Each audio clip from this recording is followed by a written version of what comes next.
always say it's 5 o'clock somewhere, and it's even a beautiful sunny Friday afternoon, which means here in Huntington Beach, it is time to get the weekend started. The Lexus US Open of Surfing Day 7 had absolutely everything we've been waiting all week for, so we took full advantage with 20 heats of Challenger Series non-stop action for you. Welcome in to the 8:05 post show. Tanner Gudauskas, Mitchell Salazar. Next to me, I'm AJ McCord. You guys, we had so much fun today from dawn until almost dusk here at the Lexus US Open of Surfing. Tanner, 20 heats. I want to know just what are your impressions of this massive Friday? Oh, well, you know, coming after the day prior, we were all ready for the action, and today absolutely delivered front to back. I think I was calling the first heat of the day, and Mitch and I, we finished with just great heats. Like, everyone had a dynamic structure, and it was such a pleasure to be in the booth. Such a dynamic structure in the water, out of the water. Mitch, I honestly can't believe you still have a voice because there was so much action. I heard you get so jazzed every single time. Pick one moment for me that's going to stick with you tonight. Yeah, it's hard for me not to say my friend Kanoa Igarashi, the two-time champion. Had a big come from behind win right there, and I thought he looked spectacular. Brand new fins too, Future Fins Alpha 3.2, the Vector 3.2s, brand new model, and you know, I think overall a great day. Waves showed up, Adrian. I'm really excited that we got some more momentum and of course consistency out there with the waves too. Kanoa, one of those championship tour athletes that came back here to Huntington Beach to show all of us really just why they are on the world tour, and one of the best. No better way with the last heat of the day than Sawyer Lindblad to also showcase her championship tour experience. She is with Rosie Hodge. That's right, Sawyer. Your name is on an illustrious list of winners here at Huntington Beach. When you reflect, how meaningful was that win in your career? Yeah, I mean, that was probably one of the best moments of my life. My whole family was down here, and I had worked really, really hard for that event. I think I started practicing like 2 weeks before the contest started. So I knew, like, in my head, I really wanted to do good, and then to win it was just insane. I had been watching this contest forever. And now as a fully fledged championship tour surfer, just thinking about the Challenger Series surfers coming up. You know what it's like to be here, to need these points, to want to do it so badly. What's that feeling like? Yeah, I feel like a lot of the girls have a lot of energy and they really want it. So that's why I think these events are really hard, just because everyone's basically fighting to like get to the top, and they definitely, like, I feel like I have a target on my back. Everyone wants to like beat me, but yeah. We love how competitive it is. And just lastly, you just said that this is going to be your last event for 2025. What can you look forward to come the end of the year? Yeah, I think I'm just going to go on a lot of surf trips and get better at surfing. I just want to come into the next season on the tour better than I was before. Love it, Sawyer. Thank you for your time, and well done on your win. Thanks so much, Rosie. Tanner, I know it has to be so fun for you as somebody who has coached Sawyer throughout her career to see how much she has grown, not just as a surfer, but in those post-heat interviews, you hear her confidence. You hear how much she's just owning where she is. Give me a little bit of insight into what you saw today and just who Sawyer is. I know. I'm watching that interview. I'm just so proud of her, and I feel like she owned the moment today. She's got the confidence inside of herself, but also she's confident enough to know, hey, like, I'll take the rest of this year off. I want to develop my surfing outside of the jersey and then bring it back into the tour.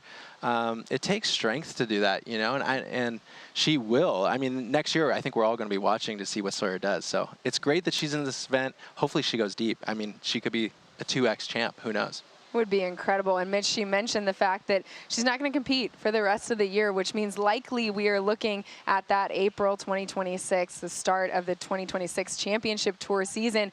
A lot of these surfers facing a longer off season than they have had in quite some time. How do you see them getting impacted by that, and do you feel like there's an element of you know, needing to take advantage of a long off season and be prepared? Yeah, well, I think more than anything it's meaningful that you need that time off, because the format's going to change for next year. There's no cut, but you go straight into head-to-head matchups. So for a lot of these people that have been surfing those heats for a longer period of time, more than anybody else on the Challenger Series, it's important for Sawyer to be able to take that time away, regroup, and focus on what's really cool. Go surf for their friends and family, and I think in the end, that's got to be the basis of things, AJ. Absolutely. Speaking of friends and family and surfing for who's in front of you and in your corner, we got to talk about the Costa Ricans today because, oh my goodness, we had 2 women competing against each other. The Costa Rican short up, Pura Vida, Mitch, Leilani McGonagle, Brisa Hennessy, moving on. Yeah, Lei looked great, especially at the end of the heat. Her wave selection was on point. She was riding that ECT board from Channel Islands, but to me, her wave selection, after doing so well here in the QS events, the smaller ones, just seems like she's found her comfort out here, AJ. Absolutely. And then, Tanner, let's talk about Brisa Hennessy, another CT surfer. So much presence and calm to get the buzzer beater. You have to love a classic US Open buzzer beater. And literally, Brisa delivered. This is the wave right here. Dynamic first turn. This is in the Pier Bowl. She was all by herself and kind of essentially snuck this ride and did so great. She executed this inside perfectly, and it was close. You know, she came to the beach not knowing how that was going to shake out, and of course, she came away with advancement. The Huntington hop is called that for a reason. It is critical. If you want to have a good US Open of surfing, you got to perfect the Huntington hop. Brisa doing it there, but unfortunately in that heat, with the 2 of them moving on, it means we have lost Sierra Kerr and Macy Callahan here in the round of 32. Mitch, the loss of Sierra, break it down a little for us. Yeah, I mean, she had the 633 really from the get-go and then wasn't able to get the backup. She fell on a few waves, and Macy Callahan, well, she won the last Challenger Series of the year in 2024, so kind of a big loss right there for Macy too, but a competitive heat, she barely lost out in that one too, so Brisa just barely getting her at the end. That was a really tough heat, as I feel like we saw all day today, and in a flurry of action, the flurry that maybe flurried the most was the one with Kanoa Igarashi. That heat had everything in the dying moments, an 8.5, a 7.7, but Gentile, Crisanto, we had so much talent in that heat, Tanner. How did Kanoa separate himself? Well, he even came in that post-heat interview and he said that the air section he knew he was going to have to lift and he was hoping for pop, but the board he was riding actually popped more than he expected, so he kind of had to go into survival mode and he pulled it off, and we all were watching. And of course, an incredible score, but this heat front to back was stacked. Like, it was so enjoyable to watch these guys just go blow for blow. Like Ian Gentile right there, that's an insane maneuver to pull off right by the pier. I actually went up to him later on, AJ, and I told him, like, hey, keep your head up high, because to me, there wasn't a loser in this heat.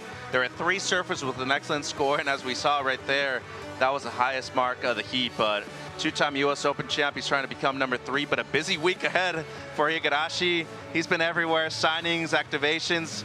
I mean, he's really at home, supposedly on vacation. It's really a work week for him. It is, but for him, when he gets to surf Huntington Beach like this, I think he thoroughly enjoys it. And Mitch, touch on Nishi as well, too, because coming out of that heat in particular, so impressive. Yeah, no, I'm super impressed. 8-point ride, 6.77. The kid looks good. A lot of flow right there, especially on the forehand. At that point of the heat, he was the only person with an 8. I'm really proud of him, and I think he has a long way to go right here at the Open, AJ. I was really impressed too, Mitch, with the zest and the energy, Tanner, that these surfers brought today. I was catching up with Jacob Wilcox, and he said, you know, obviously you like the surf to show up in big ways throughout the week, but in some ways, not having it made them show up today and be so much more excited for what they were getting a chance to surf in. And now, as we look at the Surfline forecast, there's more ahead, Mitch. What are we seeing down the road here for the weekend? Yeah, well, luckily for us, I mean, the consistency not only picked up a lot today, the size did too. Still having that wind swell all the way through the weekend, which is really going to peak things up for us. It's what we want to see here in the summer times, because it's just straight closeouts. But we do have that southwest picking up. More than anything, though, I think the swell period is also going to be really beneficial with that tropical activity coming, Tanner. Yeah, Kevin stopped in the booth today and he was talking about that. A little bit of a hurricane energy potentially setting up later in this event window through the weekend. And he said it's going to be promising to finish. The finals day will be in the best day of waves for the event, which is always the best way to do it. Things we love to hear. Something else we absolutely love when we come to Huntington is Rising Tides, one of our favorite initiatives here at the WSL, getting the next generation of female surfers involved and surfing with their heroes. Here's a look at what we did here in HB.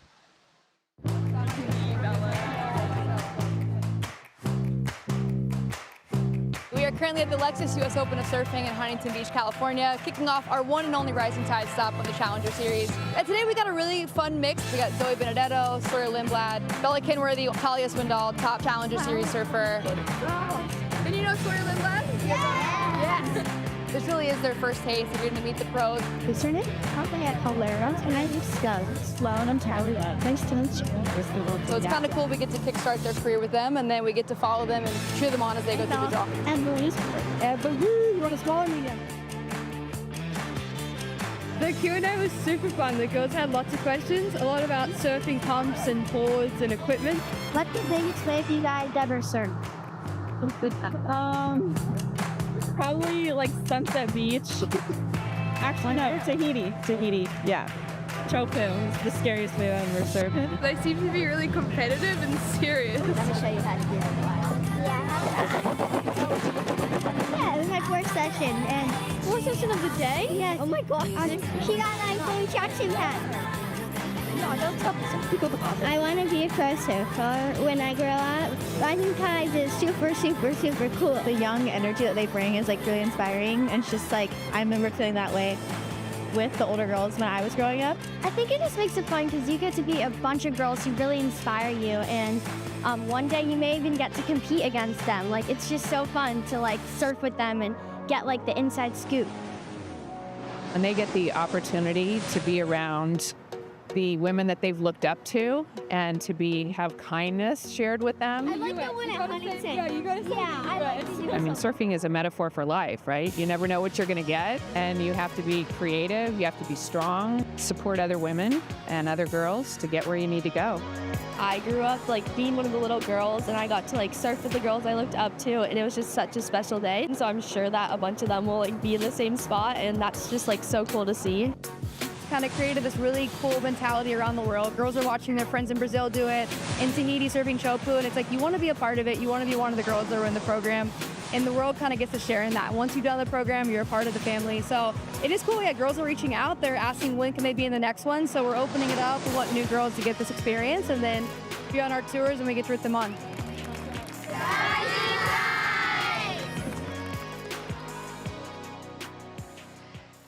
The rising tides almost always, without fail, gives me chills, because I think for me it is so powerful to see this generation of female surfers who is absolutely shattering ceilings in surfing, already investing in the next generation. And Tanner, it feels like such the epitome of if you can see her, you can be her. And these girls are getting a chance to experience that. Yeah, and I love how it was said in that piece, they're received with kindness. That's a big difference, you know. It breaks that barrier down, and it shows that everybody's human, and their heroes are just normal people like them. But also that community that is created there is so strong, and I wonder it must have an effect. The girls that are on the tour now are getting younger and younger. It's almost blending that line from the rising tides. It's a really incredible program. Absolutely. Mitch, what do you think? I mean, being around Southern California, the QSs all around the world, tell me a little bit about how you've seen the next generation of female surfers just getting better and better. Yeah, well, it's definitely a program that works with rising tides. Aaron Brooks and Sawyer Lindblad are actually a product of this program right here. And I truly feel that the amateur events, the qualifying series within the region, the pro junior program is also something that they've really benefited on. But having the focus on them, we probably wouldn't have, as Tanner said, the youth that we currently have on tour, AJ, so really beneficial to them. And really cool to see, especially here in HB too. Absolutely. All right, we had 20 heats today, and I do not envy our producer, Ted Chavanis, for having to figure out the top 5 moments, but these are undoubtedly them. The Eero top 5 moments of this beautiful Friday in Huntington Beach.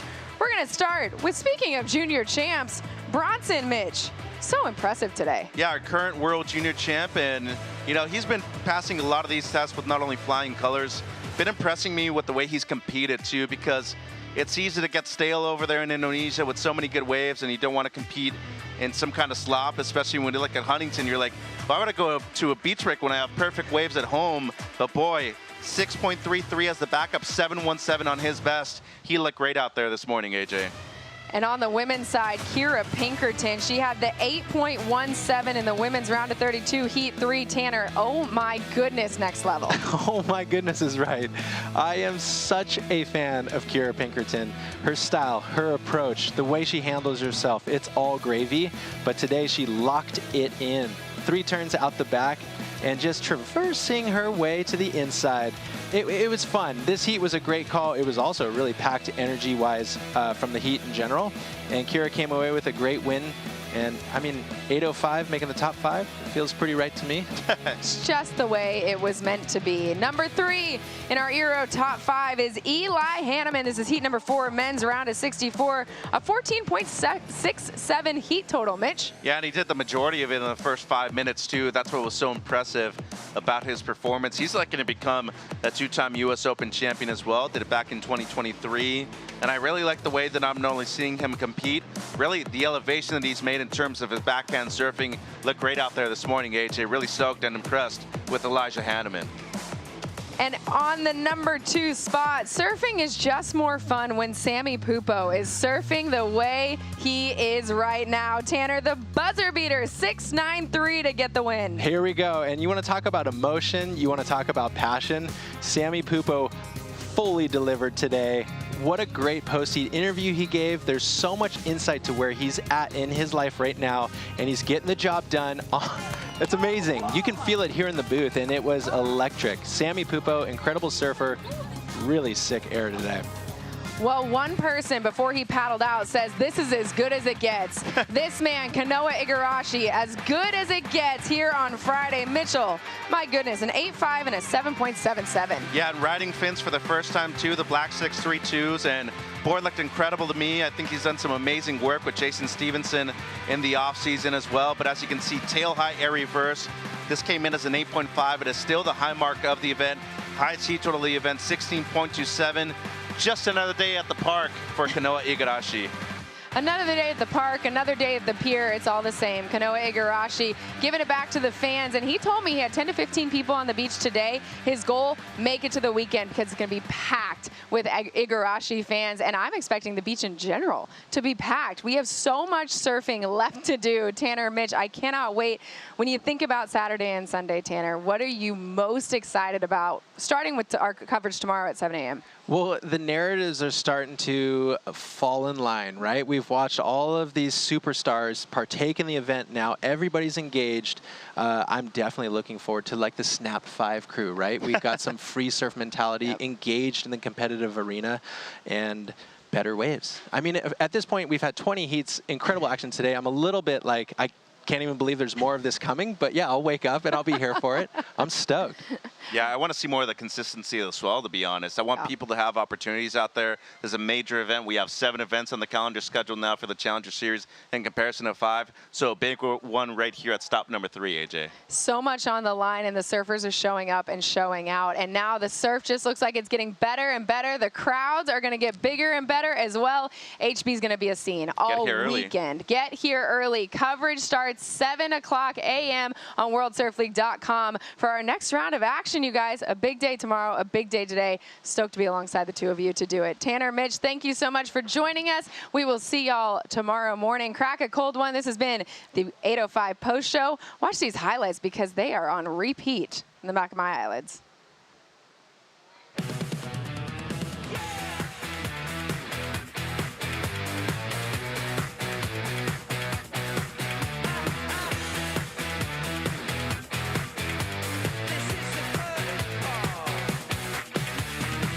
To the scene, but I flip the script. Got my tools, I came equipped. Favorite stars, it's me, they rip. Stone cold bangers, no song skips. Playing in your head like a radio jingle. Oh my coat, I'm off to mingle. Gold on my neck and the platinum single. Taking it all, gonna keep it simple. You want it, you got it. You can have it all. You want it, you got it. This is the curtain call.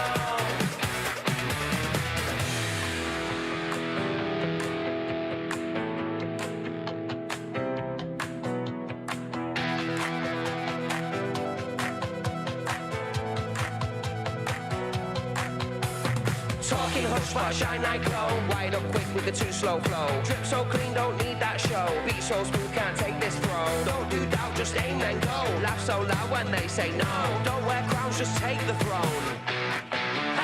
Too off track, but I still right. Didn't see shade, just flip that light. Move for the noise with a quiet bite. Didn't back down, didn't take that fight. One word wrong, still hold that mind. Never said please, yet I earn these highs. Sing off key, but I still sound tight. You want it, you got it. You can have it all. You want it, you got it.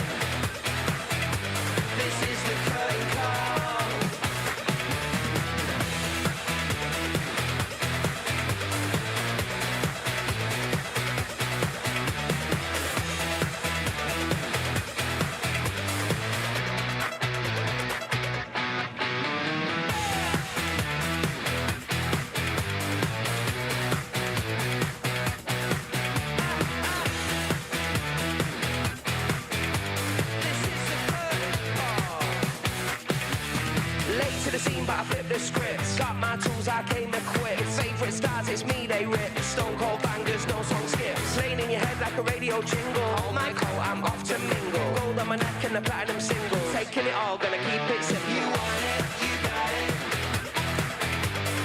You can have it all. You want it, you got it. This is the curtain call.